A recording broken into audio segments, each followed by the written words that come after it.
नमस्कार, मैं हूं आलोक शुक्ला। न्यूज 18 नेटवर्क पर सबसे बड़ी बहस देखना शुरू कर चुके हैं आप। यूजीसी के नए कानून को लेकर चारों ओर उहापोह की स्थिति है। आज शिक्षा मंत्री धर्मेंद्र प्रधान ने कहा कि हम इसका दुरुपयोग नहीं होने देंगे। यह समानता के जो सिद्धांत हमारे संविधान में हैं, उनको बढ़ावा देने का काम करेगा। दर्शकों, हम आपको बता दें, जो भी बातें आप सुन रहे होंगे उनमें से जो सबसे प्रमुख बात है वो ये जान लीजिए कि जो समान अवसर केंद्र बनेगा उसमें कौन कौन से लोग होंगे। तो वो कुल 6 पॉइंट है, वो हम आपको शुरू में ही पढ़ के बता देते हैं। सबसे पहला जो इनके सदस्य होंगे समान अवसर केंद्र में, संस्थान के प्रमुख, अगर वाइस चांसलर है तो वाइस चांसलर, प्रिंसिपल है तो प्रिंसिपल, डीन है तो डीन। संस्थान प्रमुख पदेन अध्यक्ष होंगे इसके। उच्च शिक्षा संस्थान के 3 प्रोफेसरों वरिष्ठ संकाय सदस्य के रूप में होंगे। उच्च शिक्षा संस्थान का एक कर्मचारी शिक्षक के अतिरिक्त सदस्य के रूप में होगा। व्यावसायिक अनुभव रखने वाले नागरिक समाज के 2 प्रतिनिधि इसमें सदस्य के रूप में होंगे। 2 छात्र प्रतिनिधि होंगे जिनका नामांकन शैक्षणिक योग्यता, खेलों में उत्कृष्टता, सह पाठ्यक्रम प्रदर्शन के आधार पर किया जाएगा। विशेष आमंत्रित सदस्य के रूप में ये होंगे। और नंबर 6वां है, समान अवसर केंद्र का समन्वयक पदेन सदस्य सचिव के रूप में कार्य करेगा। यानी ये 6 प्रकार के लोग इसमें सदस्य होंगे।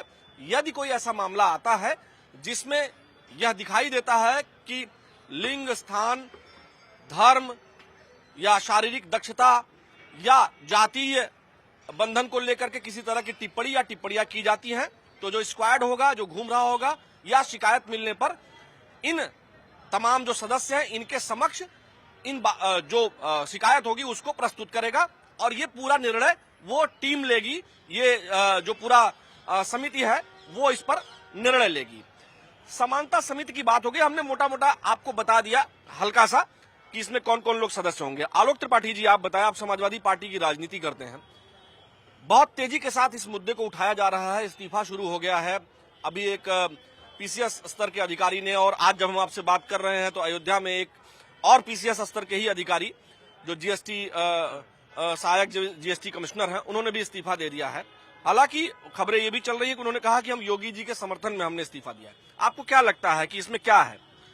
देखिए, यूजीसी एक वैसे कानून को लेकर के आए हैं जिस कानून की अभी ना तो जरूरत थी और ना तो कोई डिमांड थी, ना तो किसी सदन में ये बात की चर्चा कभी आई और ना तो किसी पटल से ये चर्चा चल रही थी लगातार। क्योंकि माघ मेले में जो प्रकरण आदि गुरु शंकराचार्य जी के साथ हुआ, बटुकों के साथ जो अभद्रता हुई और जो मणिकंका घाट पे जिस तरीके की मणि को उखाड़ने की बात आई, लगातार दालमंडी का विरोध आ रहा था, लगातार सनातन का अपमान हो रहा था, 1-2 दलित बच्चियों के साथ जिस तरीके से रेप हुआ और तमाम मीडिया चैनलों ने, तमाम यूट्यूबर्स ने भाजपा को घेरने का काम किया, तो मुझे लगा कि भारतीय जनता पार्टी कई बार कुछ ऐसे कदम उठाती है कि इस टाइप के कदमों से कि किसी तरह इस तरह का आक्रोश रोका जाए। और मैं ये देख रहा हूँ कि आक्रोश रुकने का नाम नहीं ले रहा है भारतीय जनता पार्टी के। जैसे हम आपको यहाँ थोड़ा सा रोकना चाहेंगे। जैसे हम यूजीसी की अगर बात कर लें, सुप्रीम कोर्ट ने रोहित वेमुला और उसके बाद की घटनाओं पर कहा था कि इसमें जो है कुछ इस तरह का कानून बनाना चाहिए कि जिससे ऐसी चीजें रुकें। उसके बाद ये कानून बनाया गया। तो जब कानून बना तो दोनों सदनों से पास हुआ होगा। नहीं, तो सुन लीजिए, उसमें 37 सदस्य जो समाजवादी पार्टी के हैं उत्तर प्रदेश से, वो भी तो रहे होंगे। उन्होंने क्यों विरोध नहीं किया जब वो कानून बन रहा था? और मामलों पर तो सभी विपक्ष के लोग जो है हल्ला मचाने लगते हैं। लेकिन यूजीसी का कानून जब बिल आया तो कानून बनने तक की प्रक्रिया में 4 प्रोसेस होता है। लोकसभा, राज्यसभा, उसके बाद जो है राष्ट्रपति का सिग्नेचर होगा और फिर वो जो है यूनिवर्सिटीज को भेजा गया होगा। इस दौरान कितनी बार विरोध किया समाजवादी पार्टी ने और तमाम अन्य दलों ने? पहली बात तो आप जो भी कह रहे थे कि 37 सांसद, हमारे सांसदों ने उसका समर्थन किया, नहीं, ऐसा है। विरोध भी तो नहीं किया। नहीं, तो मैं बता रहा हूँ ना, मौन स्वीकृति दिए से बटन दबा के समर्थन कर दिया। मौन स्वीकृति की बात ही नहीं है। क्योंकि जब ये बिल बना, जब इस बिल को पारित किया गया, उस टाइम की सदन में हमारे सांसद ही पास थे और ये तब से पेंडिंग बिल था। ये पेंडिंग बिल राष्ट्रपति के पास पड़ा हुआ था, इन्होंने अपनी तरफ से पास करा करके भेज रखा था। तो ये तो जब भी बिल पास कराते नहीं, मैं आपको मतलब विधानसभा के अंदर भी देखता हूँ और लोकसभा, जिसमें वो होता है, जिस बिल को इनको आसानी से पास कराना होता है, उस दिन ये अपने लोगों को इकट्ठा करते हैं और वही कहते हैं कि भाई इसमें कौन सहमत है, जो सहमत हो हाथ उठाए, जो सहमत हो वो हाथ नीचे कर ले, इस टाइप की बातें। अब आप सारांश जी हमारे साथ हैं, एडवोकेट सारांश जी हैं, आप LLB LLM हैं और अभी हाईकोर्ट में प्रैक्टिस कर रहे हैं, युवा हैं, आपने LLM जो है LLB BHU से की है और LLM खड़गपुर से किया है, IIT खड़गपुर से। आप हमें बताएं, आप विद्वान व्यक्ति हैं, पढ़े लिखे हैं, विधि के जानकार हैं, आपको क्या लगता है ये कानून किस स्तर पर, जो बातें आ रही हैं सामने, कुछ लोग कह रहे हैं कि ये ठीक नहीं है, तो किन आधारों पर इसका आप स्पष्टीकरण कर सकते हैं?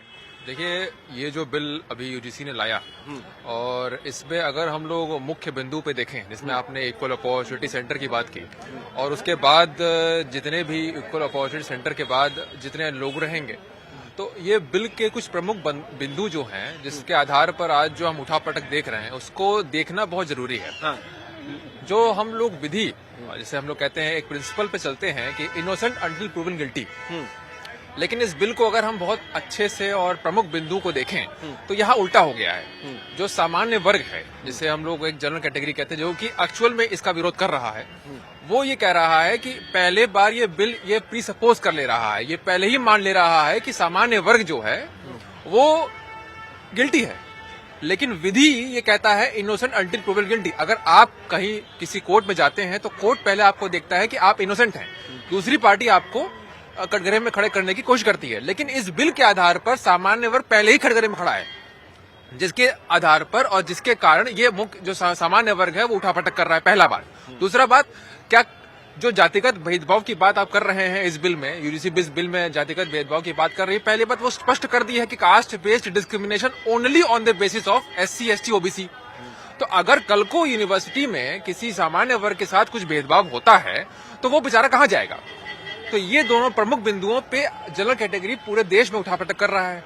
इक्वल अपॉर्चुनिटी सेंटर जिसकी आप बात कर रहे हैं, इसकी जो कंपोजिशन जिसे आपने अभी बताया, उसमें स्पष्ट तौर पे ये लिखा हुआ है कि जो उस कमिटी के सदस्य होंगे वो SC ST OBC person with disability, जैसे दिव्यांगजन कहते हैं, वुमेन होंगे। तो सामान्य वर्ग तो पहले ही कटघरे में खड़ा हुआ है, तो जो व्यक्ति पहले ही कटघरे में खड़ा है उसको बोलने का ना मौका है ना, और उसके माइंड सेट पे ये पहले ही लिख दिया गया है कि तुमने गलत किया। तो उस केस पे अगर हम देखें तो एक सामान्यता मिल ही नहीं रही है। और दूसरी बात, पहले 2012 के यूजीसी के बिल में स्पष्ट तौर पे दो चीजें थी। पहला SC ST था, अदर बैकवर्ड क्लास नहीं था। इस बार अदर बैकवर्ड क्लास को लाया गया। दूसरा, अगर कोई व्यक्ति पिछले 2012 के बिल में अगर कोई व्यक्ति ने किसी तरीके से फॉल्स कंप्लेन करता है तो उसके ऊपर एक्शन होता है, लेकिन इस बिल में अगर कोई व्यक्ति फॉल्स कंप्लेन किया और ये मान लिया गया कि उसका फॉल्स कंप्लेन था, फिर भी वो कुछ भी नहीं होगा। मतलब फॉल्स कंप्लेन का कोई भी विरोध और कोई भी प्रतिक्रिया इस बिल में नहीं दी गई। इसका मतलब है कि कोई व्यक्ति किसी व्यक्ति से आंतरिक मतभेद को सुलझाने के लिए भी कंप्लेन कर सकता है। इन सब को देखते हुए सामान्य वर्ग का जो उठापटक है वो जायज है। यही मैं कहना चाहता हूं कि इसी तरीके से, देखिए, आप अधिवक्ता हैं, इसीलिए हमने कहा हम आपके पास फिर से आएंगे। आपको क्या लगता है, जो अभी आपने बहुत स्पष्ट तरीके से, अगर आपने नहीं भी पढ़ा होगा तो जो इन्होंने बताया उससे आपको क्या समझ में आया, क्या लगता है? सर, क्या नाम है? पहले आप अपना नाम बताएं। मेरा नाम उमेश वर्मा है। उमेश वर्मा जी, बताएं कि ये जो यूजीसी का बिल है, जो लोग तमाम विरोध कर रहे हैं, इसमें आप इसको कितना समझ पाए हैं, कैसे समझते हैं, कैसे देखते हैं? देखिए, अगर सामाजिक तौर पे देखा जाए तो कहीं न कहीं हर आदमी एक है। लोग यहाँ जनरल, बैकवर्ड, OBC का कोई मतलब नहीं है। यहाँ भाईचारे का सिस्टम है, सब लोग अपनी अपनी देखते हैं। लेकिन कहीं न कहीं अगर यूजीसी है तो मैं समर्थन करता हूँ, लेकिन अच्छा, इस बिल का समर्थन, इस कानून का समर्थन करते हैं? हाँ, मैं इस बिल का समर्थन करता हूँ। कानून हो गया आप तो? हाँ, कानून ही समझिए। तो मैं इसका समर्थन करता हूँ, लेकिन इसके साथ मैं ये भी चाहता हूँ कि रोजगार के लिए भी आगे आए। बिना मांगे कुछ चीजें लोगों को दी जा रही है, अगर उनको परेशानी हो रही है तो रोजगार के लिए भी आगे आ जाएं, कुछ रोजगार भी दे दें। कुछ और चीजें भी हैं जिनसे लोग वंचित हैं, उस चीजों को भी दिया जाए। इसमें जैसा अभी सारांश जी ने जो बताया, आपको नहीं लगता है कि इसमें अगर कोई फॉल्स कंप्लेन करता है तो उसके विरोध में भी कार्रवाई होनी चाहिए, कि झूठी कंप्लेन करने वाले को भी दंडित किया जाना चाहिए? बिल्कुल बिल्कुल, ये आप मांगते हैं कि नहीं? बिल्कुल बिल्कुल बिल्कुल। झूठा तो झूठा होता है और उसके खिलाफ जो है कार्रवाई होनी चाहिए। अगर ऐसी चाहते हैं कुछ आप? जी, अगर ऐसी कोई परिस्थिति हो, भाई हम कह रहे हैं कोई कानून आया है, अब मान लीजिए मैं द्वेष भावना से किसी के लिए अगर मैं किसी का करियर बर्बाद कर रहा हूं या कोई कर रहा है तो उसके खिलाफ ऐसा नहीं होना चाहिए कि द्वेष भावना से जो है किसी को नुकसान हो या उसका जीवन खराब हो जाए, पढ़ाई से वंचित रह जाए, पद से वंचित रह जाए। तो थोड़ी बहुत चीजें इसमें सुधार करने की जरूरत है। बाकी अच्छा, इसमें एक चीज ये भी है कि कोई टीचर भी शायद अगर इस तरह से भावना करता है। हाँ, इस बिल में ये चीज आपने अच्छा पॉइंट उठाया कि इस बिल में पहले के अगर कंपेयर किया जाए तो इस बिल में student, teaching, non teaching staff सबको लिया गया है। मतलब अगर उच्च शिक्षण संस्थान के हेड के खिलाफ भी कंप्लेन आती है तो भी वो उस कैटेगरी में इस बिल के अंदर लिया जाएगा। तो इस तरीके से जनरल कास्ट का हाँ उसमें हाँ उस केस में ईओसी का जो कोऑर्डिनेटर होगा वो होगा कंप्लेन को देखरेख करने वाला। अगर उच्च शिक्षण संस्थान के ही हेड के अगेंस्ट कंप्लेन आता है तो उस केस में देखा जाए तो इसका मतलब अगर वाइस चांसलर के भी खिलाफ आ गया तो वो भी आएगा तो भी उस बिल में लिखा गया है। मतलब उच्च शिक्षण संस्थान का हेड भी इससे बच नहीं रहा है, वो भी इस कैटेगरी में खड़ा हुआ है। देखिए, शिक्षा मंत्री धर्मेंद्र प्रधान का कहना है कि वो गलत नहीं होने देंगे, लेकिन जिस तरह से सारांश जी वो पूरा पढ़ के बता रहे हैं और हमारे पास ये दर्शकों ये है भी पूरा, हम अगर अपने वीडियो जर्नलिस्ट सहयोगी रवि गुप्ता जी से कहें ये दिखाएं जरा। इसमें देखिए हमारे पास ये है, डिजिटल फॉर्मेट में है, भारत का राजपत्र। इसको हमने भी पूरा पढ़ा है और सारांश जी ने तो पढ़ा ही है, आपने भी पढ़ा ही होगा।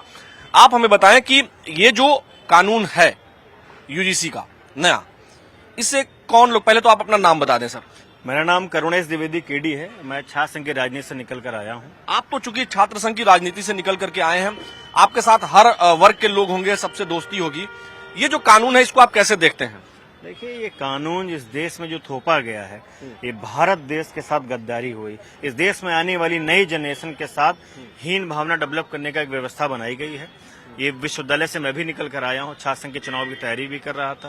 प्रदेश का महामंत्री भी रहा छात्र संगठनों का। सारे दलों, सारे जातियों के साथ उठना बैठना है, एक थाली में खाना है। बताइए, एक थाली में खाना खाने वाले लोगों को इस बिल से अलग किया जा रहा है। जिस तरीके से मान लीजिए हम क्या परिवर्तन चाहते हैं? जैसे धर्मेंद्र प्रधान जी ने कहा कि कोई भेदभाव नहीं होगा, कोई डिस्क्रिमिनेशन किसी वर्ग का नहीं होगा, सब समानता की बात इस बिल में है और हम किसी भी तरह से इसमें गलत नहीं होने देंगे किसी वर्ग के साथ। आपको लगता है ऐसा? धर्मेंद्र प्रधान जी जब ये बिल आ रहा था तो उस बिल में सहमति के रूप में वोट देने में शामिल थे। अब वो ये कैसे तय कर सकते हैं कि इस पूरे देश में भेदभाव नहीं होगा? तो गलत बात, धोखेबाजी वाली बात है ना। तो जनता को गुमराह करने वाली बात है। बेसिकली लखनऊ यूनिवर्सिटी में, जैसे मैं लखनऊ यूनिवर्सिटी, हम 5 लड़के पढ़ रहे हैं। लड़कों में मजाक बहसबाजी होती, कोई किसी को नाटा कहता है, किसी को लंबू कहता है, किसी को मोटा कहता है। इसी छोटी छोटी बातें मजाक में चलती हैं। जो बच्चा लखनऊ यूनिवर्सिटी में BA कर रहे हैं वो 3 साल पढ़ेगा, MA करेगा 2 साल, 5 साल का जो कैरियर समय रहेगा, तो यहाँ घर में आपस में बहसबाजी हो जाती है। तो यूनिवर्सिटी में छात्रों बहसबाजी होना तो आम बात है। क्रिकेट के मैदान में, मैच में, हॉस्टल में, मेस में खाना हम पहले खाएंगे, हम पीछे बैठेंगे, तो छोटी छोटी बातों पे आरोप प्रत्यारोप लगेंगे, लोगों को, बच्चों का भविष्य बर्बाद होगा। स्वाभाविक सी बात है। मेरे साथ मैंने बदतमीजी की और मेरे साथ 2 लोग जिन्होंने बदतमीजी नहीं की, उसने उस सामने वाले लड़के ने 5 लड़कों का नाम उस एप्लीकेशन में लिख दिया, तो 2 लोग बेगुनाह पाप मारे जाएंगे। तो ये बिल कानून है। भारतीय जनता पार्टी, यकीन मान लीजिए, मैं यहाँ मीडिया के माध्यम से एकदम चैलेंज के तौर पर कह रहा हूँ, भारतीय जनता पार्टी का सुपड़ा साफ हो जाएगा। सदियों से पार्टी डेवलप नहीं हो पाएगी। आपको क्या लगता है सर? क्या नाम है आपका? विनोद गुप्ता। विनोद जी, आप ओबीसी कैटेगरी में आते हैं। जी हाँ। आपको ये कानून कैसा लगा? भाई देखिए, एक पिता होने के नाते मैं ये समझ सकता हूँ कि छात्र राजनीति के अंदर या छात्र जीवन के अंदर इस तरीके का कानून लाना बचपन से ही बच्चों के मन में एक जातिगत भेदभाव उत्पन्न करेगा और ये हमारे सदियों तक के ये जाएगा। एक बच्चा जो पढ़ाई करता है, अब शिक्षा ग्रहण करते समय जब उसके मन में सारी की सारी बातें आ जाएंगी, छूत अछूत, अच्छा बुरा, ये सब तो आगे तक के रहता है, तो ये दैनिक जीवन का हिस्सा बन जाएगा और लंबे समय तक ये उसके मन में रहेगा। हमें तो लगता है कि मरणोपरांत भी वो इसका शिकार होता रहेगा और ये गलत है, ऐसा नहीं होना चाहिए। इसमें तो ओबीसी कैटेगरी, SC ST और ओबीसी को भी रखा गया है, एक तरह से इन तीनों वर्गों के लोगों के लिए फेवर में है। फिर भी आप ऐसा मानते हैं? नहीं, फेवर नहीं है। देखिए, ओबीसी होने का मतलब ये नहीं है कि हमें बिन मांगे कोई भी चीज थोप दी जाए। जिस चीज की हमको आज के टाइम में सबसे ज्यादा जरूरत है, सुरक्षा, शिक्षा और रोजगार, इसके ऊपर ध्यान देना चाहिए। ये तो हमारे ऊपर बेवजह थोपा जा रहा है। हमने थोड़ी ना डिमांड किया और ना इस तरीके का हमारे वातावरण में भी है कि हल्की फुल्की बातें होती रहती हैं। इसका तो भेदभाव भी हो जाएगा, लोग तो काटने लग जाएंगे इस प्रकार से बच्चों में आपस में ही। ये तो बात ये आपने गलत बड़ी है। इंपॉर्टेंट कही है। आप थोड़ा सा आगे आ जाइए। क्या नाम है सर आपका? हिमांशु अवस्थी। हिमांशु अवस्थी जी, आप बताएं, जैसे ये गुप्ता जी कह रहे हैं कि उन्होंने डिमांड नहीं किया था और ये खुद चूंकि उस कैटेगरी में है, ओबीसी कैटेगरी में है, जिनको प्रिविलेज है इस कानून में, लेकिन बावजूद इसके इनका ये कहना है कि मतलब इसमें नहीं चाहते हैं ये। हम इसका विरोध करते हैं, विरोध करते हैं इसका, इस कानून ये का? कानून का विरोध करते हैं। ये बीजेपी लोग से षड्यंत्र रचते हैं वोट के लिए, ये राजनीति करते हैं। मोदी जी कहते हैं सबका साथ सबका विकास, ये झूठ बोल रहे हैं बीजेपी के लोग। सबका साथ सबका विकास इसमें कहाँ है? कल कदाए कोई बच्चा कोई किसी को सामान्य वर्ग को झूठे जाकर कहीं एप्लीकेशन दे दे, उसको सजा हो जाए, ये गलत है कि नहीं गलत है? ये गलत है, हम इसका विरोध करते हैं। आपको सर क्या लगता है? क्या नाम है आपका? शिवमगन रावत। हाँ? शिवमगन रावत। पूरा थोड़ा शिवमगन शिवमगन रावत। आप तो थोड़ा सा आगे आ जाइए, पीछे होते चले जा रहे हैं। आप बताएं, आप तो एससी कैटेगरी में आते हैं। जी। आपको ये कानून कैसा लगा? सर ये कानून क्या है, जैसे हम बच्चों लोग कॉलेज में पढ़ते हैं, विद्यालय जाते हैं, साथ में कोचिंग करते हैं, तो जो समान वर्ग के बच्चे भी साथ में जाते हैं, सब लोग उठते बैठते कोई हैं, भेदभाव रहता है? कोई नहीं रहता है। अब ये कानून आने से लोगों में भेदभाव बढ़ने लगेगा, कुछ भी हो सकता है। और जो जैसे हम लोग कोचिंग जैसे करते हैं, अगर हम कह रहे हैं कोई ब्राह्मण वर्ग का या क्षत्रिय वर्ग का लड़का है, आपके साथ कोई भेदभाव ऐसा कुछ आपको इन जनरल दिखाई देता है क्या? बच्चों स्टूडेंट लाइफ में तभी ऐसा कभी नहीं हुआ मेरे साथ। हम लोग हंसते खेलते हैं, साथ में खेलते हैं, बैठते हैं, एक साथ खाना खाते हैं, बस एक साथ बैठते हैं। लेकिन इस कानून से क्या इस कानून से क्या इम्पैक्ट? ये तो गुमराह कर रहा है बच्चों को। जैसे हम लोग कोचिंग भी करते हैं, पढ़ते जाते हैं, पेपर नहीं निकलता, ये बच्चों को कोई वैकेंसी नहीं मिल रही इस टाइम, ना कोई पेपर अगर देते हैं तो लीक हो जाता है। तो ये क्या है, बच्चों को गुमराह करना है। बेसिकली ये भेदभाव को रोकने के लिए है। आपको क्या इस तरह का कोई भेदभाव दिखाई देता है इन जनरल यूनिवर्सिटी में? आसपास ऐसा कुछ दिखता है क्या कि जनरल वर्ग का ही लड़का भेदभाव करता हो? ऐसा कुछ मेरे साथ तो ऐसा कुछ नहीं होता है, और कॉलेजों में अक्सर ऐसा कुछ होता नहीं है। ये सब ये गुमराह किया जाता है, लोगों को गुमराह करना है। और देखिए, हम आपको पहले से जानते हैं क्या? जो नहीं, हम आपको जानते हैं। मैं चूंकि कई बार क्या है, क्योंकि मैं भी संयोग से एक वर्ग से आता हूं, चूंकि नाम में इनिशियल जब मैं बोल रहा हूं, तो ये मैं आपसे तस्दीक कर लेना चाहता हूं कि हम दोनों एक दूसरे को पहले से नहीं जानते हैं, है ना? फिर भी आप ये बात कह रहे हैं, तो ये बात सुनना सर चाहिए। ये बच्चों को होना चाहिए कि बेरोजगारी दे, जैसे बेरोजगार बहुत बच्चे टहल रहे हैं, उनका पेपर नहीं निकल रहा है, जिसका निकलता है वो लीक हो जा रहा है बार बार, बच्चे ओवर एज हो रहे हैं, तो उनका क्या होगा? ठीक बात है। आप आलोक जी, आपके पास हम फिर से आ रहे हैं। यहाँ लगभग सभी वर्गों के लोग हैं और मैंने किसी को बुलाया नहीं, केवल आपको और सारांश जी को मैंने फोन किया था कि आप लोग आइए, चूंकि आप लोग जानकार लोग हैं। बाकी लोग तो यही हमको मिले हैं, चाहे केडी जी हो, चाहे रावत जी हो, चाहे गुप्ता जी हो, या फिर पटेल जी हो, वर्मा जी हो। आप बताएं कि इसमें क्या लगता है आपको? देखिए, ये सच्चाई है कि जब बच्चे या जब हम लोग पढ़ते थे, मान लीजिए आज हमारी एज 45-46 साल है, लेकिन हम जब भी पढ़ते थे, यानी 90 के दशक में, 80 के दशक से लेकर के 90 और 2003-4 तक, 5 तक पढ़ाई चली, हमने कभी ये जाना ही नहीं कि कौन ओबीसी है, कौन एससी है, कौन एसटी है। ये तो जब राजनीति में हम आते हैं, कदम रखते हैं, तो चीजें समझ में आती है कि भाई यहाँ एससी एसटी ओबीसी का भी मसला है, और ये सच्चाई है। जैसे एससी एसटी आयोग का दुरुपयोग बड़े स्तर पे हुआ, जैसे दहेज प्रथा का दुरुपयोग बड़े स्तर पे आज भी होता है। लेकिन तो एक इस चीज तरह आप करिए कि एससी एसटी कानून पर भी सुप्रीम कोर्ट ने कहा था कि इसमें जो है बनाया जाए, एक ऐसा सिस्टम किया जाए कि आरोप लगते ही जेल न भेजा जाए। हाँ। उसको सरकार ने बदला तो बड़ा आंदोलन हो गया था, हमको याद है, अप्रैल 2018 में। नहीं, देखिए, आंदोलन तो जैसे कोई चीज आप बिना मांगे किसी को दे दे और फिर आप उससे वापस ले लें, तो जैसे आप वापस लेंगे तो लड़ाई तो हो रही। जैसे आज यूजीसी में आपने ये प्रावधान ही नहीं रखा है कि कमेटी जांच करेगी, उसके बाद कार्रवाई होगी। आपने सीधे प्रावधान दिया है कि पहले दिन वो डिस्क्रिमिनेशन में आ जाएगा, पहले दिन पे गिल्टी हो जाएगा, पहले दिन ही उसके खिलाफ कार्रवाई हो जाएगी, तो उसके बाद मतलब उसका कैरियर खत्म। अब उसको कर क्या रहे आप?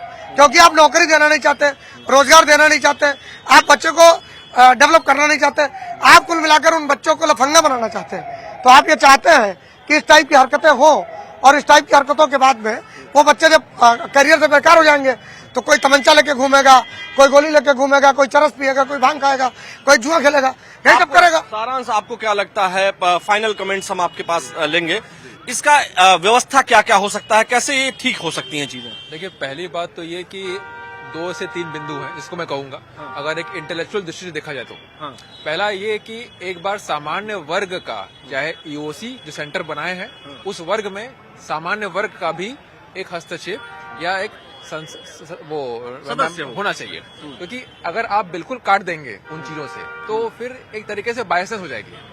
दूसरी बात, कुछ चीजें जैसे इक्विटी स्क्वाड की बात की है, इसमें इक्विटी स्क्वाड में जगह जगह घूम के वो देखेगा कि कहीं कुछ भेदभाव तो नहीं हो रहा है। इसमें कई जगहों पे बायसेस आएंगे। कौन होगा वो इक्विटी स्क्वाड का आदमी, क्या पता वो खुद मतभेद करे, तो इस चीज को हटाना चाहिए। बच्चों को लड़ाना चाहे, हाँ, बच्चों लड़ाना चाहिए, तो इन चीजों के कारण इस चीज को हटाना चाहिए। इक्विटी स्क्वाड एक तरीके से हम एक इंस्टीट्यूशन की पुलिसिंग कर रहे हैं, तो ये चीज काफी गड़बड़ है और सामान्य वर्ग का होना चाहिए। और एक इंटरनल रिव्यू कमेटी होनी चाहिए, IRC जिसे कहते हैं, जो कि हर इंस्टीट्यूशन में है, लेकिन वो जनरली चलती नहीं है। इंस्टीट्यूशन उस चीज को बहुत लाइटली लेता है, तो इतनी स्ट्रिक्ट तरीके से इंटरनल रिव्यू कमेटी होनी चाहिए जो कि देखे कि क्या सच में ये हुआ है कि नहीं हुआ है, या सिर्फ और सिर्फ आपसी मतभेद के कारण ये शिकायत दर्ज हुई है। तो इन चीजों को सरकार को देखना चाहिए। और यदि गिल्टी, आपने जो शुरू में ही कहा, पहले अगर झूठी कंप्लेन है तो उसमें भी पनिशमेंट का बिल्कुल सही, वो होना ही चाहिए। बिकॉज आप तो, अगर आपके ऊपर कंप्लेन कर सकता हूँ और मुझे पता है कि अगर मेरी झूठी कंप्लेन पकड़ी जाए तब भी मेरे पास कुछ नहीं होगा, तब तो मैं 20 कंप्लेन हर दिन करता रहूंगा। इसके कारण इस चीज ऐसा होना चाहिए कि अगर झूठी कंप्लेन किए हैं आप, तो आपके ऊपर भी कड़ी से कड़ी कार्रवाई होनी चाहिए।